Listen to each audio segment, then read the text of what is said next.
Hey guys, Youngblood with you for the 53rd episode of The Inbox, and just wanted to let you guys know that we're going to have a whole lot of video content coming up soon as the NDA is released for 2.6, so make sure that you're sticking around and getting ready for a lot of pretty interesting content coming your way. Now, our first question today is from Spades Guy, says that he has a question. Do you think that there's going to be different versions of the Dragonfly, like for example a stealth module that can even have a smaller signal, or a rescue module that somehow implements a stretcher capable of holding two pilots, etc.?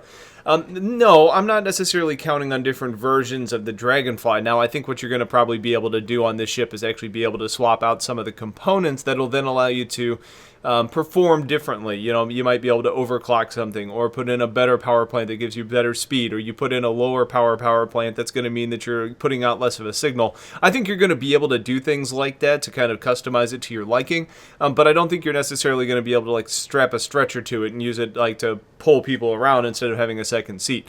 I think when you start talking about search and rescue with a Dragonfly, it's more like, hey, there's some guy in a spacesuit out there, let's drive out there, he can hop on the back seat, and then you go. You might even have the ability to grab something with your hand and drag it along with you as you go, but I think that's going to be fairly limited. I mean, the ship is basically a space motorcycle, and I mean, that's kind of the overall goal for the ship. You could also look at it as like an ATV, so there's going to be pretty limited things that you can do to it, and I think it's more about how you can use the current setup effectively as opposed to how can they change the ship so you're able to do more things with it. Zinez says, thanks for all the great content, STL. You're very welcome. Do you have any info or thoughts on Droptanks to increase a ship's range? Example, use one of the missile pylons on a Gladius to increase its range. So I think this is really interesting, but the problem is we need more information about the item port system that's going to be in place. The CIG's talked about this in regards to the Avenger. They've talked about this in regards to the Freelancer, I believe, and the Gladiator are the three that I think I've seen this actually mentioned for. So technically it kind of makes sense. You know, the Gladiator's one where they've said over and over again, or not over and over again, but they've mentioned in, lore and descriptions of the ship and in comments that it's got the potential to be used by civilians as an exploration ship. But you also look at it in its military role and you say, okay, well, that's a short-range carrier-based bomber. How the hell is that going to be an exploration ship? So I think what we can naturally kind of assess from that is the bomb bay could probably be then converted into housing drop tanks to actually increase your range. I think something like that has to happen, otherwise they're going to need to change that little note on the ship. The biggest thing that I'm going back to the item port system that we're going to need to try and figure out is most hardpoints are probably not going to be wired or ported for like fuel transportation, because a drop tank's all well and good, but this game isn't just like a virtual game. It's not just like, okay, because you've got a tank of extra fuel on your ship, you can go further. It actually needs to connect to your power plant and to your thrusters and to your engines. So if there's nothing from that hard point that actually connects, because we know everything has electrical connections, everything has cooling connections, everything has ammo connections, like depending on what you're actually putting in place. And those actually all make a difference. So if you strap a fuel tank to a hard point that's intended for weapons, well, it's going to have electrical connections coming to it, but it's probably not necessarily going to have the fuel connecting you all the way back. So it probably has to be very purpose-built based on the ship. So I don't think it's going to be, something that's going to be available on a Gladius, which is a short-range patrol fighter. You know, something like an Avenger, though, I mean, that's a more versatile platform. It could be used in a lot of different ways, so I could totally see them actually building that in. Or maybe it's something you have to go to a mechanic, or you can do it in your own workshop, and you can actually run the lines yourself. But I don't think it's going to be as simple as you just slap it onto anything and you increase your range. I think it's going to depend on having that port in place that's actually going to connect the different components. Deucebage says, in the game in its current form, Alpha, is it playable with a joystick? Can ships be flown without one? Absolutely. The goal for this game is to be controller agnostic. It shouldn't really matter what you use. Now, different controllers today do different things really well. For example, mouse and keyboard does a really good job of flying in decoupled mode. It also does a really good job of utilizing the mouse to control gimbaled setups. Joysticks tend to give you the advantage in overall just flight smoothness. You can typically be a little bit more responsive and agile. And people that use joysticks are typically going to be the same ones that are going to be using fixed weapons to maximize the size, because you can't really, utilize the gimbaled weapons all that effectively. Then you have all sorts of other things in the middle, like a dual joystick setup. You've got people that do a hand-on joystick and mouse to kind of try and get the best of both worlds there. Ultimately, it doesn't matter. The biggest player base out there is always going to be mouse and keyboard. And there's lots of people out there that use it and are incredibly effective. The key is just to practice with whatever you're going to use and then trying to find the right weapons loadout using gimbals or not to really take advantage of maximizing whatever you're currently using. But I tell everybody, it doesn't matter. Just use whatever's going to be most effective. For me, the one that I found to be most effective is the dual joysticks. I feel like it gives me the most control and still some of that immersion. I hate playing flight sims with mouse and keyboard. To me, it just feels kind of wrong.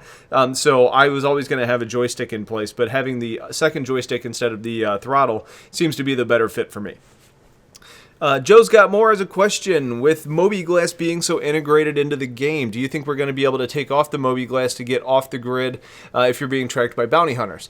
I think you're always going to have your Mobiglas to some extent. Now, I think it's going to be something you could take off if you wanted to, but you're just going to be losing out on functionality. I'm not sure how much is going to be in place as far as players being able to actually hack your Mobiglas or be able to see who you are based on your Mobiglas. So I don't think it's going to be like, because you're on your Mobiglas in Terra, somebody in the Soul system is able to be like, oh, Joe's got more in Terra, I need to go over there and collect my bounty. I think it's going to be more about utilizing player information that you find in game, or talking to NPCs that you've interacted with that can point us in the direction of where you've gone. So I think you could probably make the decision to turn your Mobiglas off, and there may be some limited hacking that's available to it, but I kind of look at the Mobiglas more as this is a personal device that's used to kind of help guide me in the universe. I don't look at it as this is my presence on the spectrum, and like in real life, people could hack you if you're connected to the internet. I don't think that's necessarily a gameplay that they're going with, but I guess technically they might, and technically you could technically take off your Mobiglas. And since I've said it about 4 times now, I'll say it one more, technically. Dragon Templar 4 says, will there be more variants to the Drake Herald other than an info runner? No, I don't think so. I haven't heard any mentions of it, and I don't even see any real reasons to have it. The ship is very purpose-built with that kind of data collection, info running, electronic warfare type of build. I think you can use the Drake Herald for various things. I think you could use it as a drag racer. I think you could use it as a high-speed personnel deployment. So if you need to take a VIP from point A to point B very quickly, a Herald would probably be a good option to do that. But no, I don't think you're going to see like a Herald Red, a Herald Blue, and a Herald Black. I don't think we're going to see that. It's going to be more about, and I think this is a direction they're trying to go with a lot of these ships anyways, is trying to customize the ship based on the components and the weapons and the hard points to your liking, as opposed to them giving you pre-built ones like we saw with the 300 series and the Cutlass series and the just various different hull variants like that. So I'm not counting on anything additional. I think you can use it for other things, and I think it could be effective at other things. But if you look at what the ship is, it's got big engines to be fast. It's got the array around it to be able to collect information and to transmit information. It's got some decent weapons on it, including a lot of missile racks where you could probably end up doing, like a data spike missiles and those types of things. And it's got the servers on the inside. So I think when you look at the ship, everything about it says info, data, hacking, some exploration, like those types of things. I think it's built with that in mind. I don't think you're going to see any other variants coming out of that hull, because the hull doesn't make sense for a whole lot of other things. Derek79 says, question. Roberts insinuated before that beta would be short compared to the alpha. Once the PU eventually goes into the beta, how long do you think it'll be before final release? 2 months, 6 months, longer? Okay, so when we look at this, alpha is typically when things are not feature complete. Beta is typically going to be your feature complete set. So like it's, okay, everything in the game is basically done. Now we're doing balancing and things like that. So they're not necessarily like test 1, test 2 live.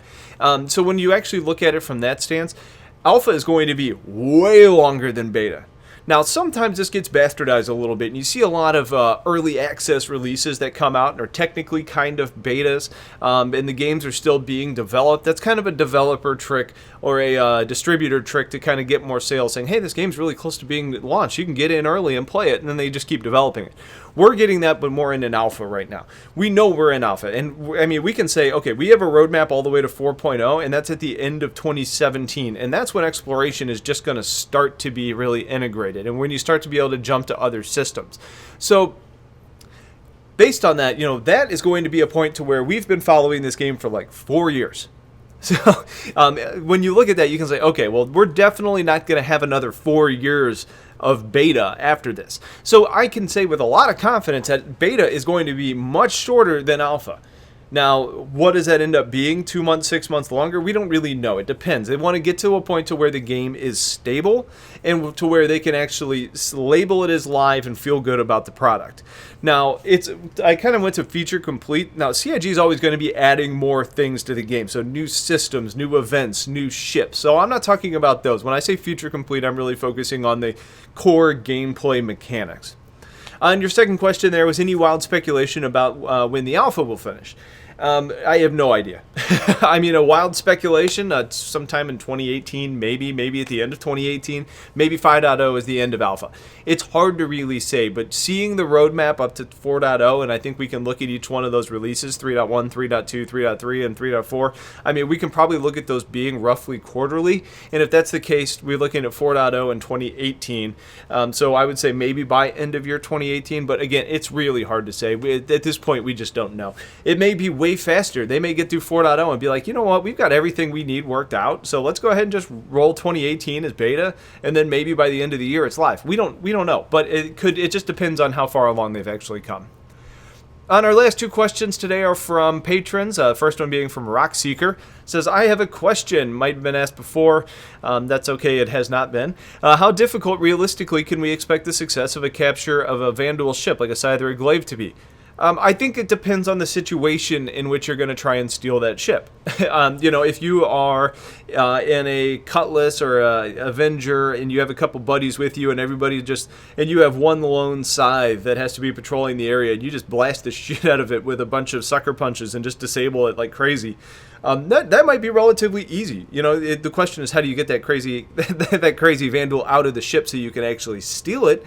But disabling a lone, ship or one or two of them, if you've got an overwhelming force, the key is not destroying the ship. That should be relatively easy. Where things get more complicated is if it's a very large group, or potentially you want to do some crazy ass suicide mission by jumping on a king ship, trying to run your way to a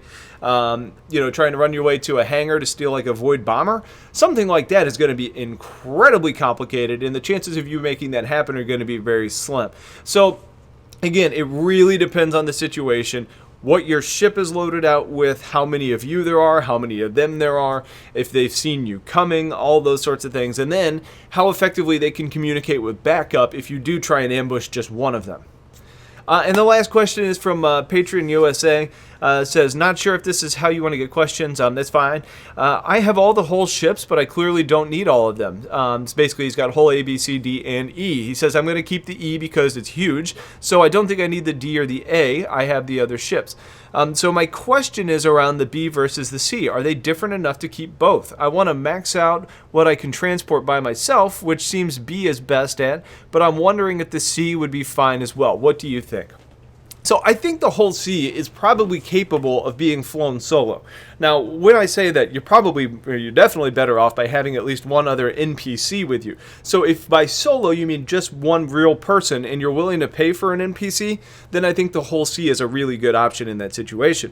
The one area that the whole B, it makes a lot of sense to keep for, it carries a boatload of cargo for a ship of its size, and it's capable of landing on planets. And because it's capable of landing on planets, you can get more jobs. And it only has the one seat, so you can run that one solo. Operating costs for whole B should be lower. Payouts on the whole C should be higher. It just kind of depends on where you want to go with it. If you don't mind paying for an NPC and you don't mind not being able to land on planets, and you really just want two of them, then probably going with the whole C is the better bet. But for flexibility, being able to run solo and maximizing the ability to really land on planet, I think the whole B is probably where I would go. I think I always lean the B versus the C just a little bit. I think they are different enough to keep both, but if you've got your eye on some other ship and one of those is a CCU option, then I think you just need to determine, kind of some of those factors that I just mentioned. So if you guys have questions for the next episode, please get them in. I'm starting to get caught up, but there is a backlog, so just know it'll be a couple episodes before I get to them. Otherwise, I appreciate you guys watching. Have yourselves a wonderful day, and take care.